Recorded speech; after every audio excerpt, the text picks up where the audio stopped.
Hello everyone, my name is Jan. I'm very pleased to have been invited by Joy to speak to you today as a Swansea alumni. I went to Swansea University in 2001 to do my bachelor degree in actuarial science. After I graduated, I did a PhD in statistics in the business school, and Joy was one of my PhD colleagues. I joined Willis, an insurance broker in London, after I graduated with my PhD as an actuarial analyst, and I worked in the analytics team there for 10 years. And after 10 years in Willis, I joined Hiscox, an insurance company in London, last year, just before the lockdown, as the head of pricing for marine, energy, and specialty division within Hiscox London market. My team is the pricing team, and we provide pricing support to the underwriters for the risk that we underwrite. And we look after 6 lines of business, mainly in marine and energy and specialty space. They are marine hull, marine cargo, marine and energy liability, upstream energy, space, and alternative risk. Joy has asked me to share with you about my experience of working under the pandemic as an actuary. I actually joined Hiscox 1.5 weeks before the national lockdown in March, as I briefly mentioned earlier. That meant that I was only able to meet my new colleagues face to face in the office for 1.5 weeks, and I've been working remotely since then for a year. It was therefore really challenging at the beginning, when, in the sense that I had to build relationships with my new colleagues remotely, and also learn about the company systems and ways of doing things remotely. But that said, things have went smoothly, and as we all know, one positive lessons COVID-19 has taught us was that remote and flexible work at scale is possible. Without going into the office, I was able to log onto my computer, as in my company desktop, with an electronic key.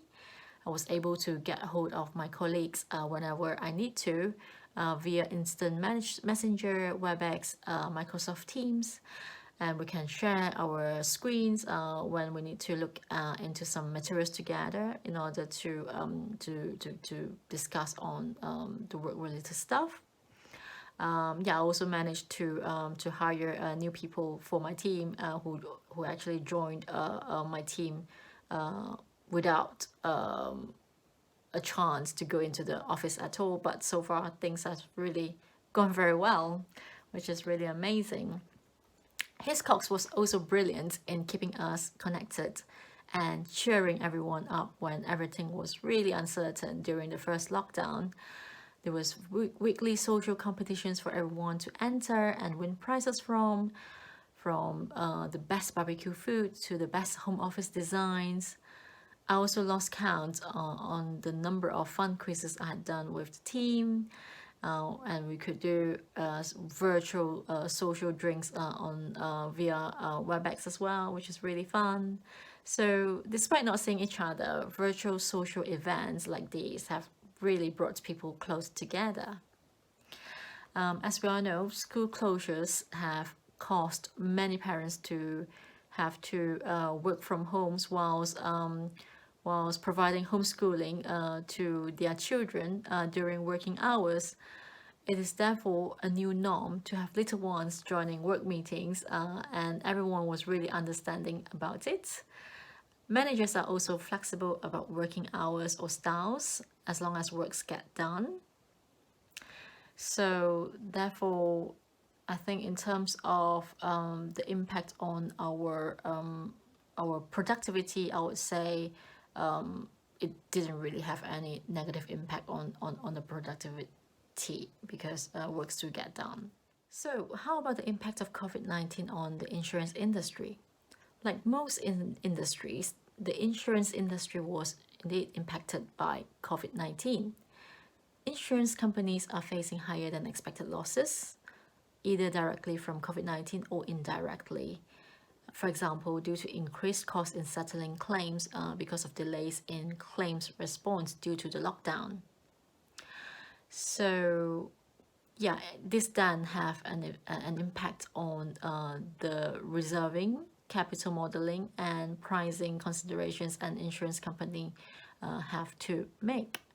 So in terms of reserving, insurers must hold reserves in order to meet claims that are due to be paid in the future. And when it comes to capital modeling, regulators require insurance companies to hold sufficient capital in order to make sure that they can make claim payments going forward in the future.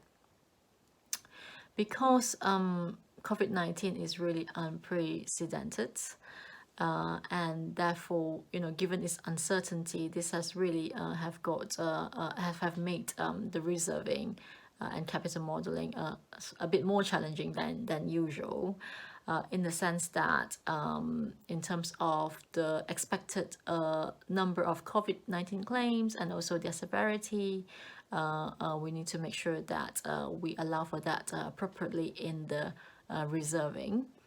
And also the impact on the capital requirements as well.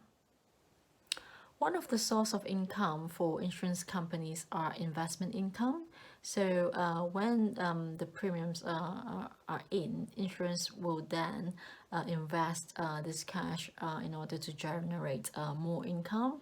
And because of COVID-19, we know that many assets have been impacted, and therefore the expected investment income is likely to be lower for the coming year. And therefore insurers may now have to review whether there's any need to change their investment strategy in light of this. As all aspects of the policy life cycle have been impacted by COVID-19, when it comes to business planning for the future, insurers will now need to consider COVID-19 and potential impact of a recession to their business plan for the next year, in order to ensure that the profitability is not going to be impacted by COVID-19. So that's all I would like to share with you all today. I hope you have found it useful.